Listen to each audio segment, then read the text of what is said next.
Hindi Bhavan ITO पर दिग्गज साहित्यकार एक मंच पर जमा हुए। मौका था लेखक गिरीश चावला की पुस्तक इशिका हमारा स्वाभिमान का लोकार्पण। आपको बता दें कि गिरीश चावला एक लेखक के साथ साथ रंगकर्मी भी हैं, इसलिए वह मार्मिक लेखनी के साथ पूरा न्याय करते हैं। उनकी पुस्तक इशिका लघु कथाओं का एक शानदार संग्रह है। अपनी लघु कथाओं के सटीक लेखन की वजह से गिरीश चावला साहित्यकारों से प्रशंसा पाने में सफल रहे हैं। मेरा नाम गिरीश चावला है और आज मेरी लघु कथा संग्रह इशिका हमारा स्वाभिमान लोकार्पित हुई है। यहाँ पर आए मंचासीन विद्वानों को मैं आभार व्यक्त करना चाहता हूँ, जिसमें डॉक्टर आशीष कंदवे हमारे मित्र भी हैं और वरिष्ठ साहित्यकार भी हैं और उन्होंने अपना कीमती वक्त दिया। सुभाष चंद्र जी और योगिता वासवानी जी, हमारे परमिंदर शाह जी जो स्पेशल मेरे लिए बॉम्बे से आए इस कार्यक्रम को अटेंड करने के लिए, मैं उन सबका बहुत शुक्रगुजार हूँ। हमारी कोमल वर्मा जी जो यहाँ वरिष्ठ अतिथि थी, उन्होंने भी अपना कीमती समय दिया और इस कार्यक्रम की भव्यता को बढ़ाया। तो मैं आज बहुत खुश हूँ, बहुत भावुक पल है मेरे, क्योंकि मेरी बेटी के नाम पे ही ये पुस्तक है और लघु कथा संग्रह मैं चाहता हूँ कि ये पुस्तक में जो मैंने दिल से लिखी है और कम से कम एक लघु कथा अगर किसी के दिल में घर कर जाए, उनके दिल में बस जाए, तो मैं अपने आप को सौभाग्यशाली समझूंगा।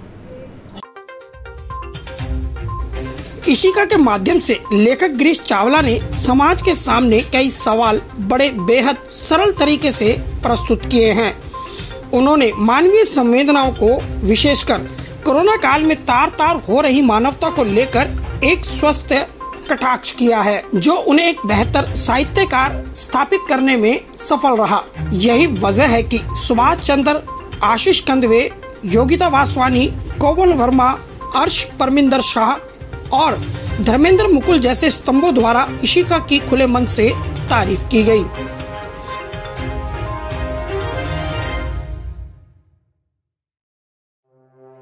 मेरे इश्क की इशिका, वो इश्क जो मैंने अपने परिवार से किया, वो इश्क जो मैंने अपने दोस्तों से किया, समाज से किया। जिस तरह से लवर्स पॉइंट पर पहुंचकर एक प्रेमी की आवाज पर्वत की चोटियों से टकराकर चारों दिशाओं में गूंजती है, वैसे ही उसी समाज से, दोस्तों से, परिवार से जितना मैंने इश्क किया, उससे कहीं ज्यादा मुझे वापसी में मिला।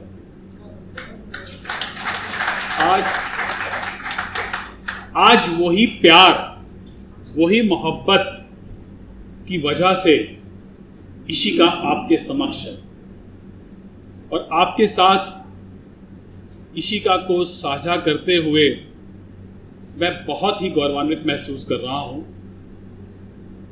बहुत ही भावुक पल हैं मेरे। आप सब यहाँ पर उपस्थित हुए हैं। मंचासीन विद्वानों ने मंच की शोभा बढ़ाई। मेरे साहित्यिक गुरु कहते हैं कि जो बात दिल से कही जाए वो दिल से सुनी जाती है, और जब भी बात दिल से लिखी जाए तो वो दिल से पढ़ी जाती है। मैंने कोशिश की है अपनी हर लघु कथा में अपने शब्दों को दिल से लिखा है और मैं उम्मीद करता हूं कि आप उसे दिल से पढ़ेंगे। और एक लघु कथा, सिर्फ एक लघु कथा आपके दिल में घर कर जाए, आपके दिल में बस जाए, तो मेरा लिखना सफल हो जाएगा। मैं अपने आप को सौभाग्यशाली समझूंगा। सिर्फ एक लघु कथा आपके दिल में बस जाए।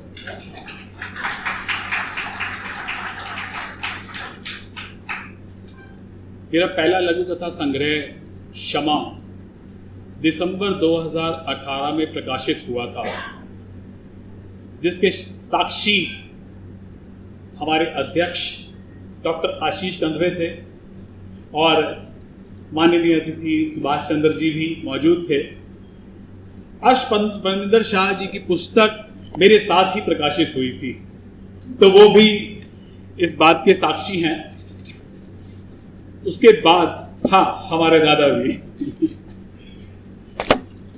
उसके बाद ठीक 20 दिन के बाद ही विश्व पुस्तक मेला में उसका दूसरा संस्करण आया था। ये भी आपकी प्यार और मोहब्बत की वजह से था, जो मेरा पहला संस्करण के बाद सिर्फ 20 दिन में विश्व पुस्तक मेले में प्रकाशित हो सका। उसका विमोचन भी मेरे ख्याल से शायद उस समय सुभाष चंद्र जी मौजूद थे प्रकाशन के काउंटर पर। तो ये मेरा सौभाग्य है कि आज वही परिवार 4 साल के बाद इस मंच पर आसीन है और मुझे आशीर्वाद देने के लिए यहाँ मौजूद है। इससे सौभाग्यशाली क्षण मेरे लिए कोई नहीं हो सकते। बहुत ही कठिन समय था इस पुस्तक को लिखने का। कोरोना काल के बादल भी आकाश में चारों तरफ छाए हुए थे, चारों तरफ अंधकार फैला हुआ था। और पुस्तक लिखने के बाद मैं क्षमा लिखने के बाद अपने व्यवसाय में भी बिजी हो गया। उसके बाद कुछ मैंने नाटक प्रतिबिंब कला दर्पण के साथ किए, अभिकल्प के साथ किए, उनमें भी मैं व्यस्त रहा। लेकिन कोरोना काल में जो 2-2.5 साल बीते वो बहुत कठिन समय था। मैंने अपने अजीज को खोया, अपने रिश्तेदार को खोया।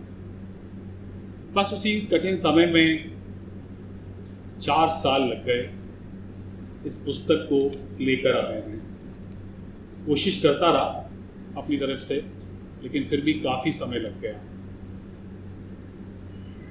इशिका पुस्तक में मेरे अनुभव हैं, समाज की वो कुरीतियां हैं जो मैंने अपनी आंखों से देखी हैं।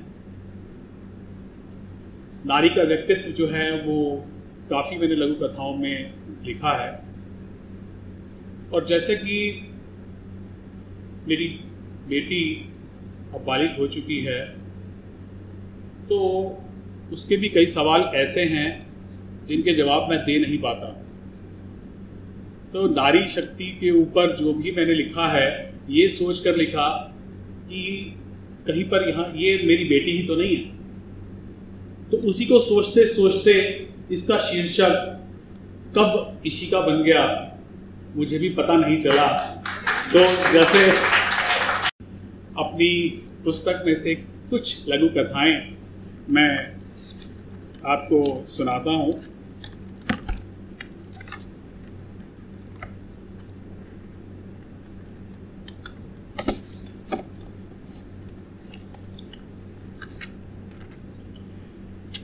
इनमें से एक लघु कथा है आई से पहले आर। उसका शीर्षक है आई से पहले आर। मुशाल, मुशाल बेटा, बेटा मुशाल, तेरे मामा की तबीयत नासाज है। कौन जाने ऊपर वाले का बुलावा कब आ जाए। मुझे उनके पास जाना है।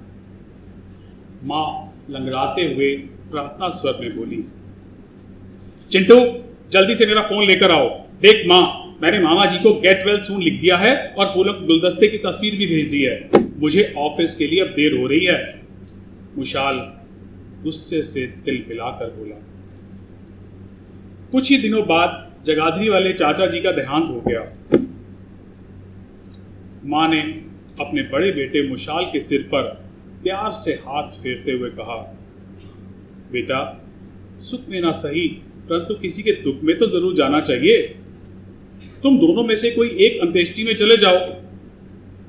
माँ तेरे कहने पर मैंने RIP लिख दिया है।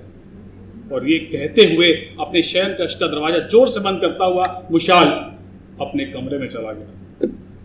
हैरान परेशान माँ सोचती रह गई कि P से पहले तो I तो ठीक है, लेकिन इससे पहले R क्यों। अगले ही दिन पड़ोस में रहने वाले सुप्रसिद्ध साहित्यकार श्री विद्यालंकार जी के पंचतत्व में विलीन होने की अचानक आई खबर ने मोहल्ले में हड़कंप मचा दिया। मुशाल की पत्नी संकलिता बोली, RWA के ग्रुप में सिर्फ विनम्र श्रद्धांजलि लिख देना। आज माँ की अर्थी सच चुकी है। रीति रिवाजों को पूरा को पूरा करके उनको विदा करने का कठिन समय आ गया है। पंडित जी ने अपने आसन से उठते हुए कहा, चलो शमशान ले जाने की 4 कंधों की तैयारी करो। चिंटू सबको मोबाइल दिखाते हुए बोला। दादी की मोबाइल पर उसकी फोटो के नीचे 489 कमेंट आए।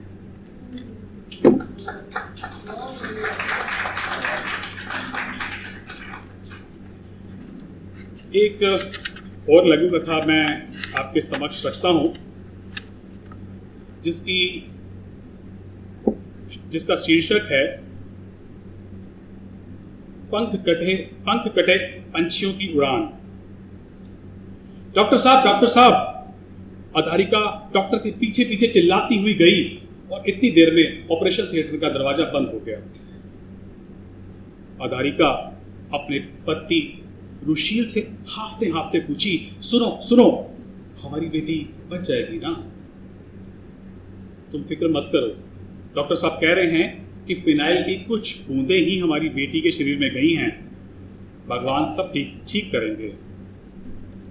आज उनकी बेटी बिल्कुल ठीक हो चुकी है और अपने स्कूल जाने लग गई है। लिपिका, तुम कैसी हो? सभी दोस्तों ने हालचाल पूछा। अरे मैं तो ठीक हूं, लिपिका मस्ती से झूमती हुई बोली। कभी कपड़ों के लिए, कभी घूमने के लिए, तो कभी खाने पीने के लिए, कभी मोबाइल खरीदने के लिए मना कर देते हैं। मैंने तो फिनाइल की बोतल होठों से लगाकर ड्रामा कर दिया। अब सब घर के लोग मेरी सारी ख्वाहिशें पूरी करते हैं। लिपिका इतरा कर बोली, यार मैं तो 1 साल से म्यूजिक सिस्टम मांग रहा हूं। 1 लाख रुपए का था, अब 50,000 का हो गया है। 1 साल पहले भी मेरे माता पिता के पास खरीदने का बजट नहीं था और आज भी नहीं है। रजक प्रीत उदास होकर बोला, अरे घर छोड़ दे। लेकिन घर छोड़ना नहीं है। सभी दोस्त हंसते हुए बोले, हमारे बेटे ने धमकी दी है, वह अब कभी भी घर नहीं आएगा। फोन पर अपने पति से फफक कर रोते हुए रजकप्रीत की मां ने कहा। दूसरी तरफ से फोन के रिसीवर से बाहर आती हुई आवाज गूंजी, क्या वाकई ही हम बच्चों की धमकियों से अब डरने लगे हैं?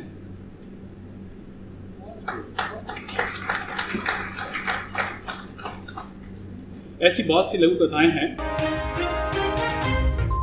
गिरीश चावला बेहतर से बेहतर करने में विश्वास रखते हैं। यही वजह है कि चाहे वो रील की दुनिया हो या फिर रियल लाइफ, वह अपनी अमिट छाप छोड़ ही देते हैं। और आपको बता दें कि इशिका उनकी बेटी का नाम है और उन्होंने अपनी बेटी के नाम पर इस पूरी पुस्तक को डेडिकेट किया है। यही वजह है कि इस पुस्तक का नाम रखा गया है इशिका हमारा स्वाभिमान। नई दिल्ली से न्यूज फोल्डर के लिए गुलशन सैफी की रिपोर्ट।